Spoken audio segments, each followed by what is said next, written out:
Selamat malam Bu Dania dan teman-teman. Di sini kami kelompok 8 akan mempresentasikan tugas akhir kami yang mana berjudul Garasi Pintar Berbasis IoT dengan Arsitektur Multinode dan Komunikasi Aman MQTT, SSL atau TLS, yang mana dipresentasikan untuk sebagai tugas akhir sistem tertanam kelompok 8. Next. Di sini ada anggota kelompok kami. Yang pertama yaitu ada Natasha dengan 3 digit NIM terakhir 127. Yang kedua ada saya sendiri, Arina, dengan 3 digit NIM terakhir 042. Ada Ali Rohman dengan 3 digit NIM terakhir 071. Dan juga ada Amira Rahma Wijayanti yang mana 3 digit NIM terakhirnya yaitu 068. Next. Oke, ada 3 masalah utama yang melatar belakangi proyek ini. Yang pertama, resiko penumpukan gas beracun berada di garasi tertutup yang minim sirkulasi. Yang kedua, sistem keamanan gerbang manual yang tidak praktis. Yang ketiga, yang paling kritis yaitu masalah jaringan keamanan IoT. Yang mana jika data dikirim tanpa pengaman, pihak luar dapat meretas sistem dan juga dapat membuka gerbang secara ilegal. Bisa di next. Lalu di sini sebagai solusinya, kami merancang sebuah sistem yang terdistribusi dengan membagi tugas ke dalam 3 node ESP32 secara modular, yang mana node pertama dan kedua bertindak sebagai pengirim data dan sensor ke Cloud Broker Hive MQ, sedangkan node ketiga bertindak sebagai pusat kendali yang menerima data dan juga mengambil keputusan secara otonom. Selanjutnya, saya akan menjelaskan slide 1, yaitu sistem deteksi kendaraan. Slide 1 ini berfungsi sebagai mata sistem di luar gerbang. Not ini menggunakan sensor ultrasonik HCSR04 untuk mendeteksi jarak kendaraan yang mendekat. Data ini kami aplikasikan dengan QoS level 1 untuk menjamin data kedatangan mobil pasti sampai ke broker minimal 1 kali tanpa kegagalan transmisi. Satu ini menggunakan komponen ESP32 dan sensor ultrasonik ECFR04. Mekanismenya yakni mengukur waktu pantulan gelombang ultrasonik untuk menghitung jarak optik. Berikut adalah rangkaiannya. Lalu untuk selanjutnya ada NAS 2, yakni sistem pemantauan emisi gas. NAS 2 ini berfungsi sebagai pemantau udara di dalam garasi. Kami melihatkan fitur ADC atau Analog to Digital Converter pada pin 34 ESP32 untuk membaca nilai kepekatan asap. Data kemudian dikirim secara masif setiap detik menggunakan QoS level 0 karena laju pengiriman data sangat cepat, sehingga jika ada satu paket yang drop akan langsung digantikan data detik berikutnya. Not 2 ini menggunakan komponen ESP32 dan simulasi sensor gas MQ2 via potentiometer. Mekanismenya yakni menggunakan mengonversi nilai analog tegangan fisik menjadi data digital 12 bit melalui pin ADC 34. Berikut adalah rangkaiannya. Yang terakhir ada step ketiga, yakni pusat kendali dan aktuasi. Not 3 ini adalah otak atau pusat kendali dari sistem ini. Not ini tuh duduk manis mendengarkan data dari kedua posisi sensor. Logika yang ditanamkan adalah jika jarak kendaraan di bawah 50 cm, maka gerbang akan terbuka secara otomatis. Dan jika kadar gas yang terdeteksi di atas nilai ambang batas 2000, maka alarm buzzer akan langsung aktif. Komponennya ada ESP32, motor servo untuk pintu, dan buzzer untuk alarmnya. Fungsinya yaitu mengaktifkan fungsi client, the check anchor MSG, secara kontinu untuk memantau data masuk. Berikut adalah rangkaiannya.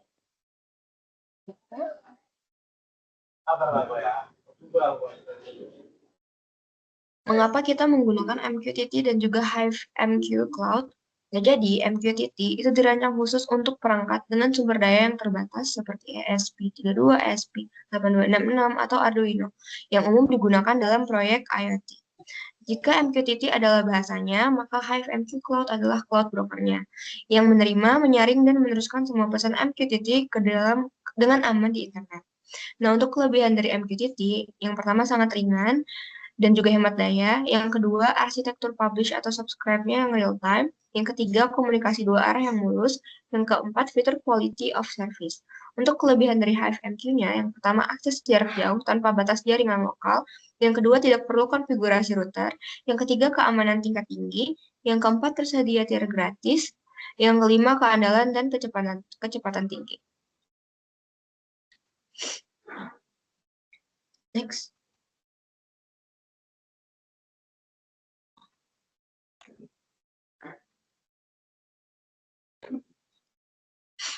Untuk implementasi enkripsi SSL atau TLS-nya, yang pertama ada port 8883, terus ada SNI out, terus ketiga ada credential. Untuk port 8883 itu menggunakan jalur secure MQTT-S yang mana seluruh paket data sensor dienkripsi sebelum dikirim ke cloud broker. Yang ketiga itu SNI out, memastikan handshake SSL valid dan identitas server terverifikasi. Yang ketiga, untuk credentialnya yaitu menggunakan autentikasi berlapis, menggunakan username dan password yang unik untuk setiap koneksi cluster HiveMQ. Next. Nah, ini untuk alur kerja sistem. Mungkin dari yang pertama, mulai ada 3 ESP32 menyala dan juga connect ke Wi-Fi plus HiveMQ broker. Nah, yang kedua, sensor terbaca, node 1 ukur jarak, lalu node 2 baca kadar gas secara bersamaan.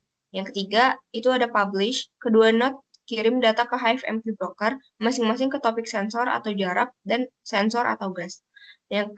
Selanjutnya ada node 3 yang menerima ESP32 aktuator subscribe ke dua topik. Selanjutnya ada cek jarak. Nah, kalau jarak lebih besar dari threshold atau ada kendaraan, servo gerak buka pintu, kalau tidak di skip. Selanjutnya ada cek gas. Kalau gas lebih kecil dari threshold atau berbahaya, maka buzzer menyala, kalau tidak di skip. Nah, selanjutnya ada delay, tunggu sebentar sesuai interval yang ditentukan, lalu balik lagi ke langkah 2 secara terus-menerus atau looping. Kemudian di sini saya akan menjelaskan tentang optimasi dan hasil simulasi real time-nya. Untuk tantangan dan optimasi teknis dari troubleshooting-nya sendiri ada 2. Ini real masalah yang kami hadapi sebelum programnya bisa berjalan dengan lancar.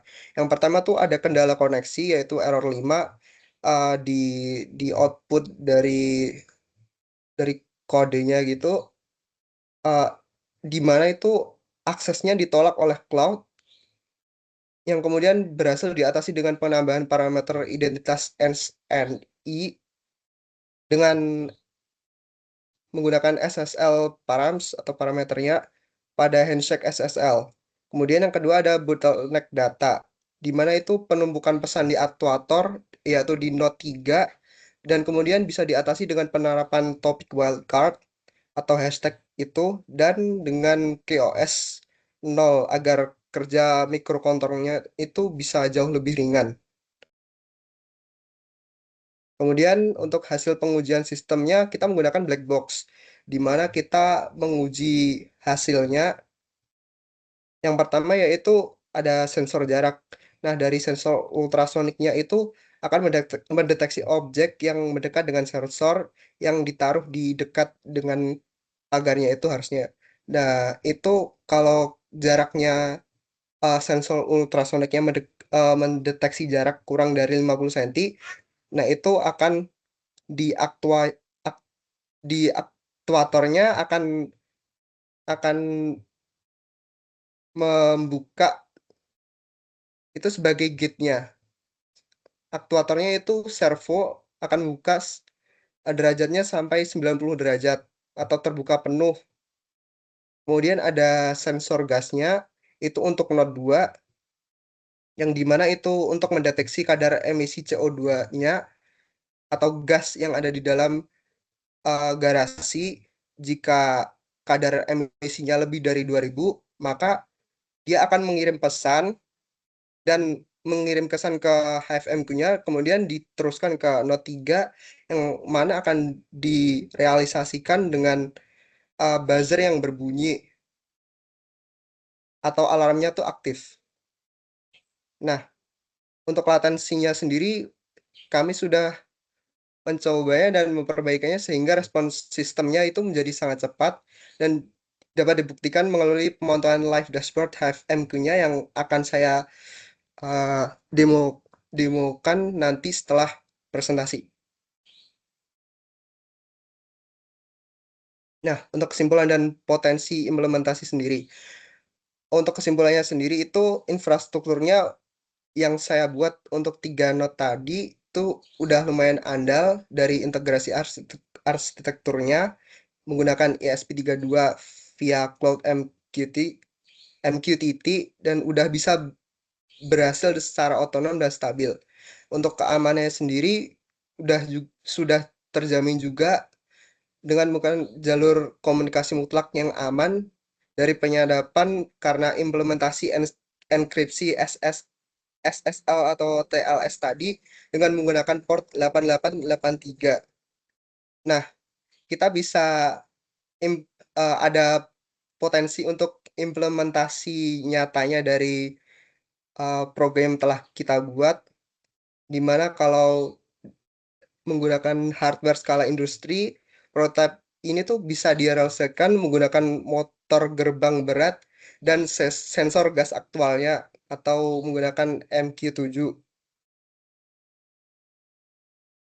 Untuk pengembangan fiturnya sendiri, memiliki skalabilitas sistem yang memungkinkan integrasi push notification ke smartphone yang punya bangunannya atau yang punya rumahnya yang udah diintegrasikan dengan sistemnya itu, dan mungkin kamera AI untuk mengenali plat nomor kendaraan pemiliknya sehingga uh, deteksi kendaraannya tuh lebih akurat lagi sehingga gerbangnya bisa nggak semua orang bisa membuka gerbangnya gitu.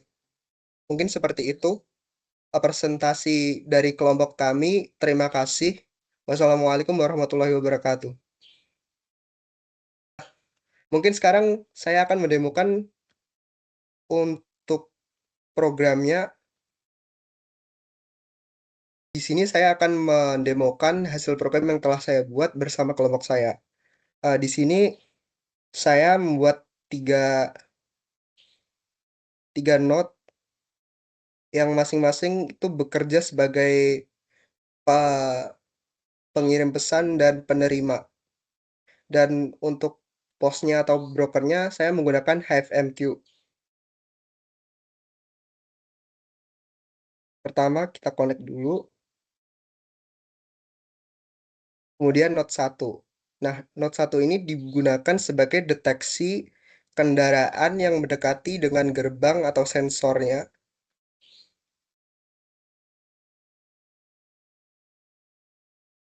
Node 2 digunakan sebagai kadar eh, pendeteksi kadar asap yang berlebihan di dalam garasinya. Kemudian node 3 merupakan aktuatornya, di mana untuk node satunya itu direalisasikan dengan motor servonya ini, dan untuk kadar gasnya digunakan buzzer untuk realisasinya.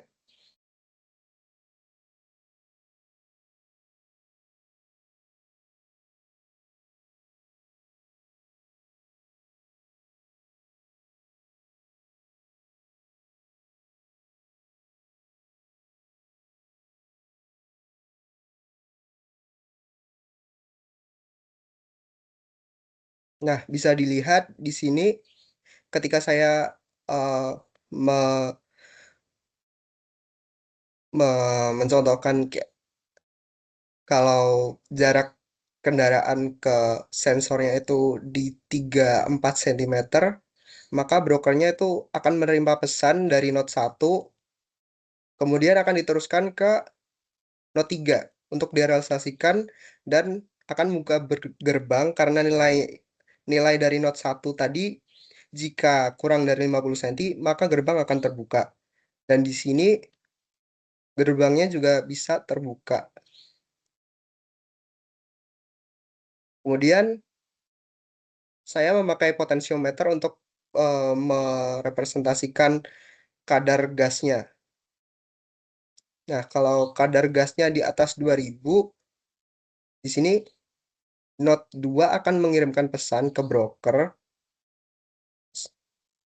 dan ini nilainya kemudian akan diteruskan ke node 3, kemudian akan mengirimkan peringatan pesan jika ada asap pekat dalam garasinya, dan akan membunyikan ke buzzer ya. Dan tadi mohon maaf untuk yang motor servo ini untuk aktuatornya itu akan berubah 90 derajat dan menjadi vertikal yang tadinya horizontal karena untuk merepresentasikan gerbang yang terbuka. Jika gerbangnya tertutup akan kembali lagi ke ke line yang horizontal.